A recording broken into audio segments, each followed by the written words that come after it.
Hello, my name's Kate Mason, and I'm going to give you an overview of Sustainable Development Goal number 2, Zero Hunger.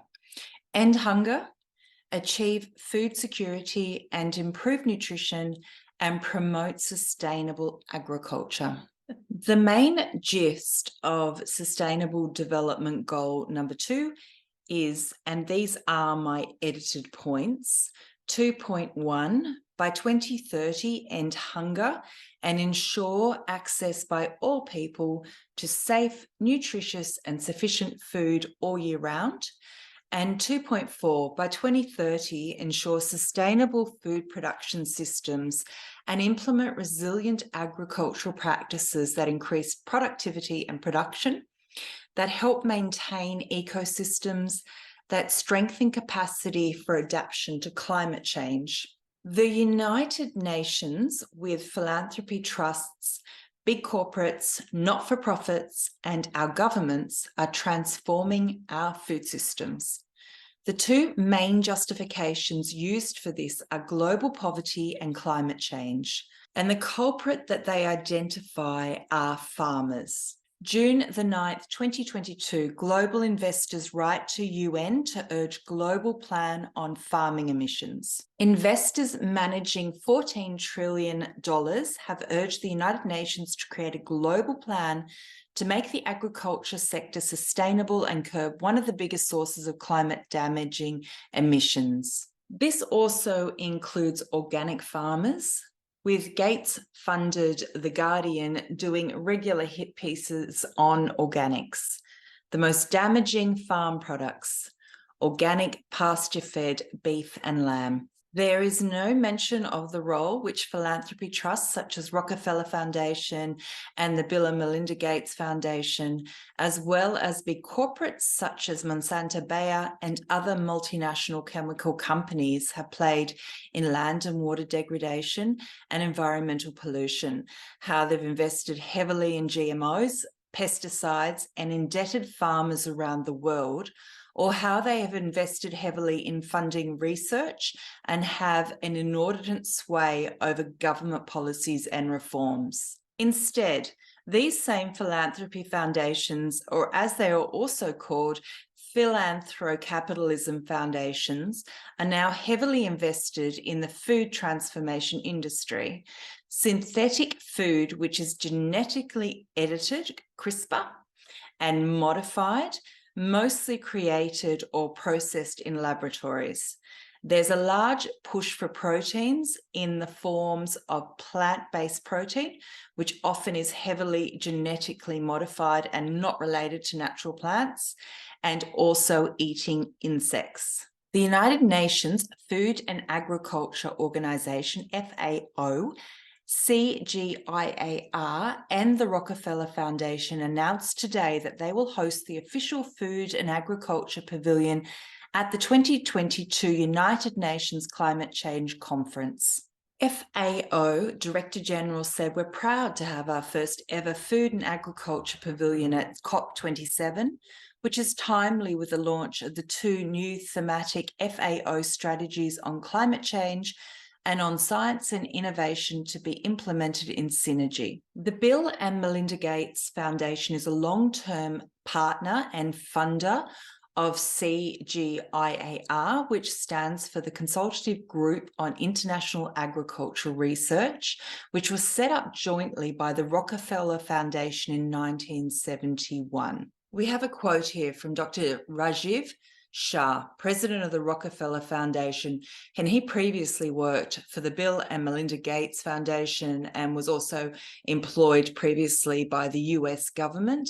And he states that there is a need for equitable, resilient, and sustainable food systems that nourish both people and planet. If we're going to have a transformative food system which is funded by the wealthiest philanthropy foundations in the world, it's important to understand their track record for creating equitable food systems. So let's look at a couple of examples, starting with the Green Revolution in Africa. AGRA stands for Alliance for a Green Revolution in Africa. They state that they are an alliance led by Africans with roots in farming communities across the continent.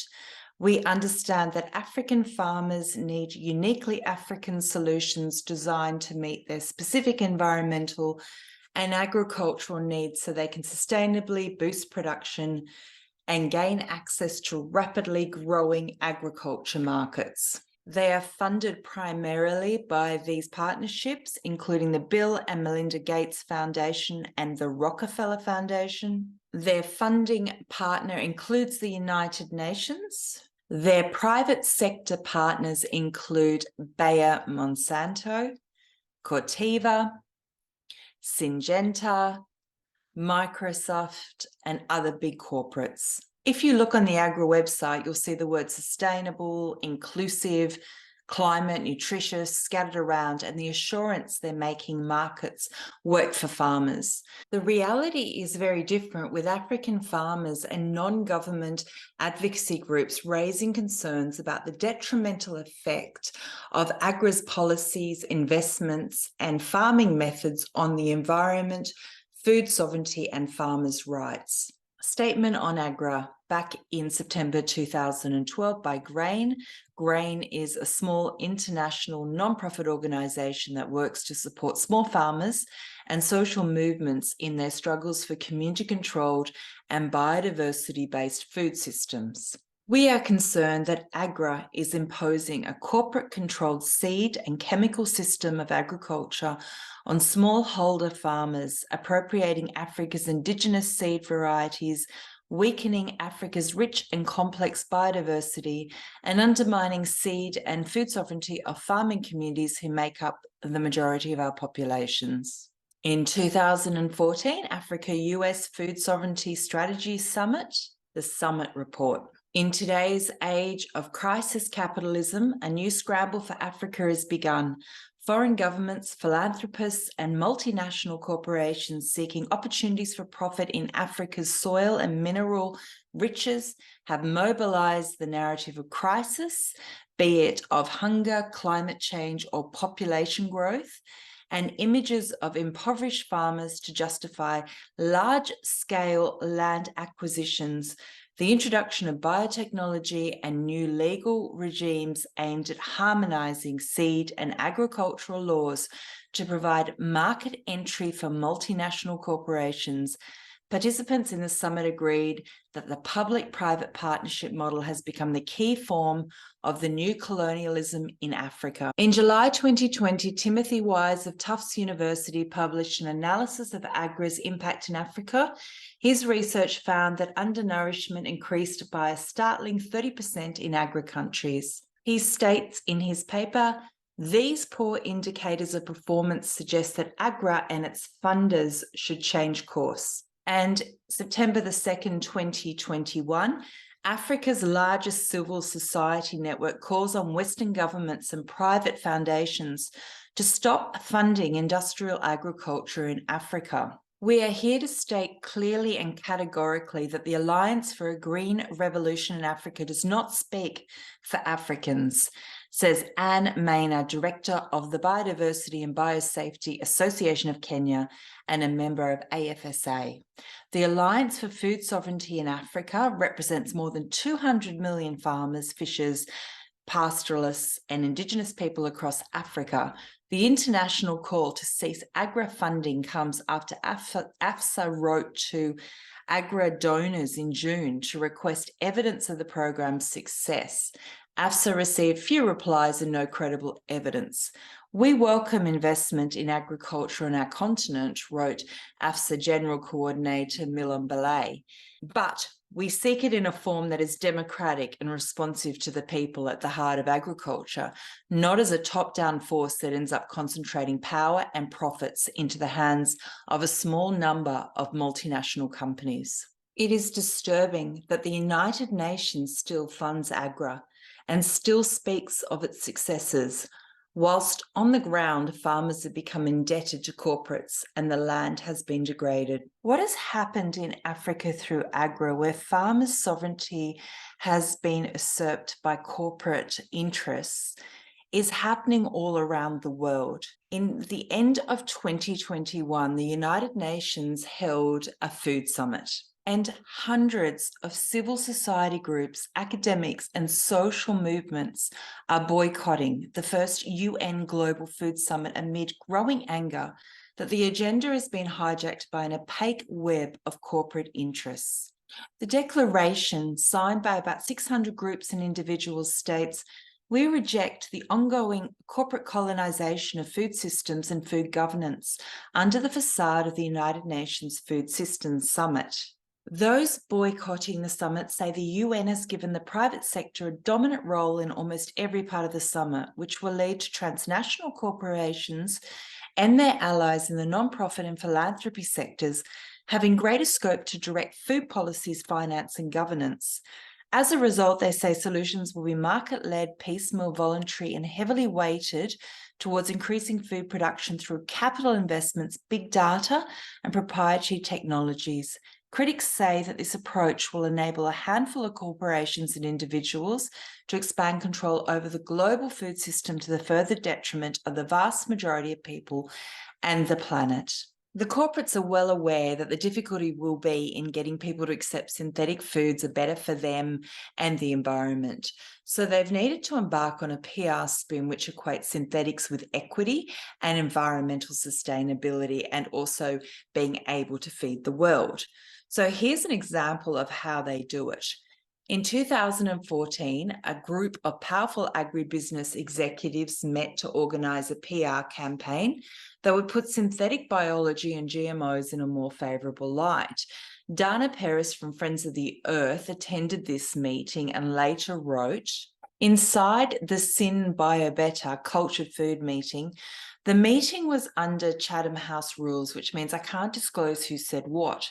However, I can say that the meeting was an alarming insight into the synthetic biology industry's process of creating a synthetic coated media narrative to confuse the public, ignore the risks, and claim the mantle of sustainability for potentially profitable new synthetic biology products." Over the course of the day, primarily CEOs, directors, and PR people from powerful chemical and synthetic biology companies bounced around tales of promise, discussed how to position synthetic biology as a solution to world hunger, and made blithe claims of safety that were not backed up by any actual data. We were asked to brainstorm stories that paint biotech applications to food in a positive light. And when I asked how biotech companies will protect small farmers who are producing the truly natural products, I was met with a hard, cold stare, silence, and a non-answer about needing to meet consumer demand. Regarding future directions that we need to keep our eye on, there's an MOU that was signed between the Food and Agricultural Organization, the United Nations, the World Organization for Animal Health, the World Health Organization, and the United Nations Environment Program. This was signed in March 2022 regarding cooperation to combat health risks at the animal-human ecosystems interface in the context of the One Health approach. One of their objectives is improving collaboration in foresight, risk assessment, preparedness, and response to emerging, re-emerging, and neglected infectious diseases at the animal-human ecosystems interface. I'm concerned that there's going to be a ramping up of biosecurity risks, and that this could be another way the most wealthiest who collaborate with the United Nations and are invested in synthetic food will be able to pressure farmers off the land and get food production into labs and factories. The final piece of the puzzle I'll speak about in this presentation is Codex Alimentarius, which was established in 1963 by the Food and Agricultural Organization and the World Health Organization. And Codex was established for the sole purpose of setting the standards and guidelines for all food that is consumed by human beings, including pesticides, ingredient labeling, and even what is considered food. The National Health Federation is the only health freedom organization accredited by the Codex Alimentarius Commission to participate at all Codex meetings. And here is what they say about the corporate capture of Codex Alimentarius. Industry influence on Codex. For all intents and purposes, Codex Alimentarius unites over 150 accredited industry and other interest groups with an even larger number of national health authorities to make the rules for a globalized society where corporations have free rein and what they like to call a level playing field. But the playing field they construct is so restricted by red tape, and the level parts are so completely occupied by corporate interests that anything smaller than a multinational falls off the edges into commercial insignificance. We are in the middle of one of the largest psychological operations of our time to invert our understanding of what is healthy. As is evident, there's a focus on altering our perception of food from something that's grown naturally in the earth to something that is synthetically engineered in laboratories. In this world of doublespeak, farmers are being demonized, whilst massive corporates are dominating the market with synthetic food. They craft narratives, they fund the research, they set the parameters for the research, create partnerships which influence democratic governments, and ultimately wield unbelievable power and control. The people on the ground, the farmers, fall under their sway and have no real capacity for choice or autonomy, and our food is caught in their web. As Kissinger famously said, control the food and you control the people. Do you want your capacity to buy or grow food determined by the wealthiest in the world who keep gobbling up all resources and centralizing control? Do you want to eat what you're told to by the self-termed elites, which profits only the wealthy? If not, it's imperative that we move away from the large corporations, the large supermarkets, and buy directly from our farmers. They need our support.